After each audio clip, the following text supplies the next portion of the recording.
Hi, fire sign, Aries, Leo, and Sagittarius. This is your Gemini, your tarot reader. So, fire sign, tignan natin kung ano ang sitwasyon na na-encounter or may-encounter mo. Salamat sa panunood at pagsuporta ng every uploads ko about fire sign.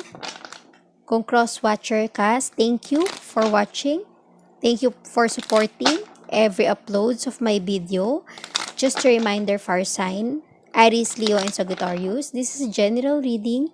So this may or may not resonate with you, so don't take it personally. This is just a guide na maaaring makonsider mo kung sakaling ma-encounter mo ang ganitong sitwasyon. Fire sign, give me your energy. Aries, Leo, and Sagittarius, give me your energy. Fire sign. You have 5 of Swords, 6 of Swords, Queen of Swords, 10 of Swords, and the Lovers. There's so much air sign na involved sa yung energy. Gemini, Libra, and Aquarius. You have a strong Gemini sa iyong energy, the Lovers. So, your situation involves someone na malapit sa puso mo. Someone na parang meron kang strong connection or strong feeling sa person na ito. Fire sign, parang sa ngayon, meron kayong pinagdadaanan, may pinagdadaanan ka. Maybe you're in the process of moving on from this connection, from this person. You've realized you have Queen of Swords. You've realized there's something better. Meron pang magandang nag-aantay para sa'yo. Diba? Kung ano man yung pinagdadaanan mo sa inyong relasyon with that person, fire sign, nakikita ko na parang malapit na, it's over. Malapit nang matapos kung ano man yung connection nyo. Nakikita ko na you're in the process of moving on. Yung alam mo yung parang tinatapos mo na, tapos ka na pagdaanan yung hirap, yung pain, yung sadness, parang tinatapos mo na. Kung ano man yan, pinuputol mo na ang connection nyo sa isa't isa. Kasi nararamdaman ko or nafe-feel ko na yung person mo is may responsibilities pa or ikaw ang may responsibility, fire sign. Kung kaya, yun ang naging dahilan kung bakit kailangan ng putulin or tapusin ang ugnayan yung dalawa. At some point, mahirap, di ba? At some point, masakit na i-let go yung taong mahal natin, pero parang nakikita ko, fire sign, ito yung tingin mo na dapat gawin, right decision to make. Pero you will have a new beginning. Diba? Kung ano man yung tinapos mo from your past, yung in-end mo with your person, you will have a new connection, new beginning in your life. Maybe there's a new lover na dadating sa buhay mo.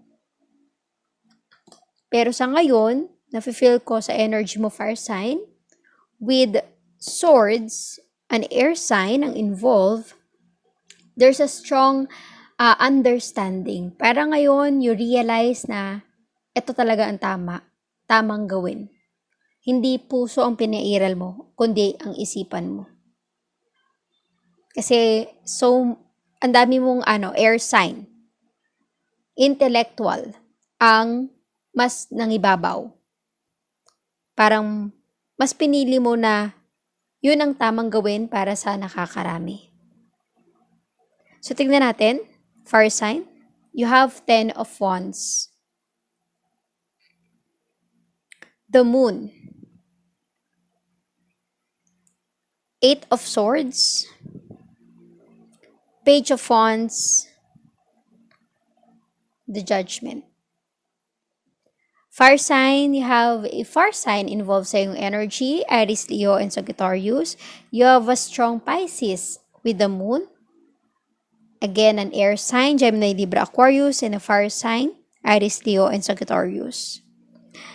Tingin ko, even though your energy, fire sign, ay parang moving on stage at some point, you're in pain.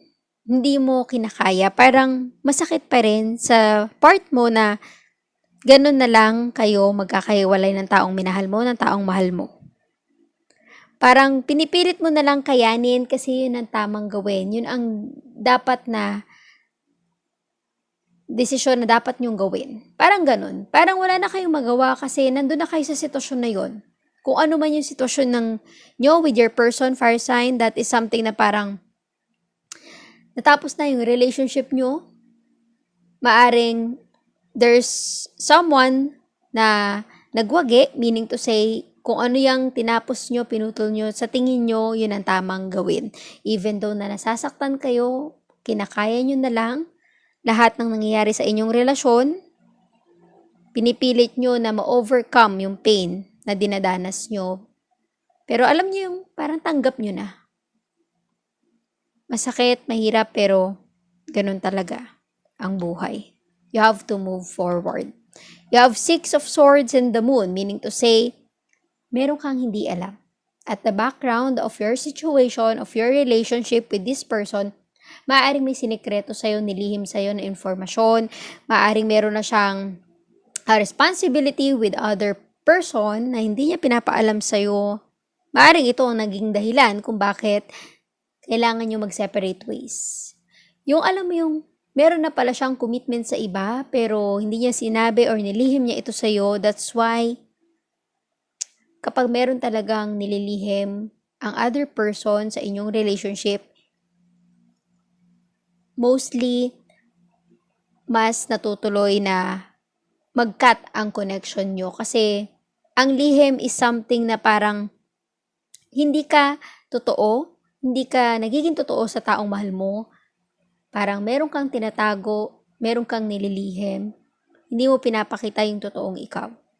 So, the moon is something na parang maaring hindi lahat sinabi sa'yo ng person mo. Kaya, tingin mo sa sarili mo na ito yung mas tamang gawin. Kasi maaaring ang person mo is may responsibility na, may commitment na with other person. Kasi you have the child in the background. Maaaring meron na siyang anak. Maaaring may involve sa inyong relationship na kailangan mo na siyang i-let go, palayain para sa ikakabuti ng pamilya niya, ng kung ano yung responsibility na meron siya. Parang kailangan panindigan niya. So, that's a wise decision. Diba sa ngayon, nagtatalo ang puso at isipan mo, mas nadaig ng isipan mo ang iyong puso. Because Queen of Swords and Eight of Swords, you cut it off. Diba? At some point, siguro, meron kang hesitation. May gusto mong balikan siya. Hindi mo alam ang gagawin kasi nalulungkot ka, nasasaktan ka.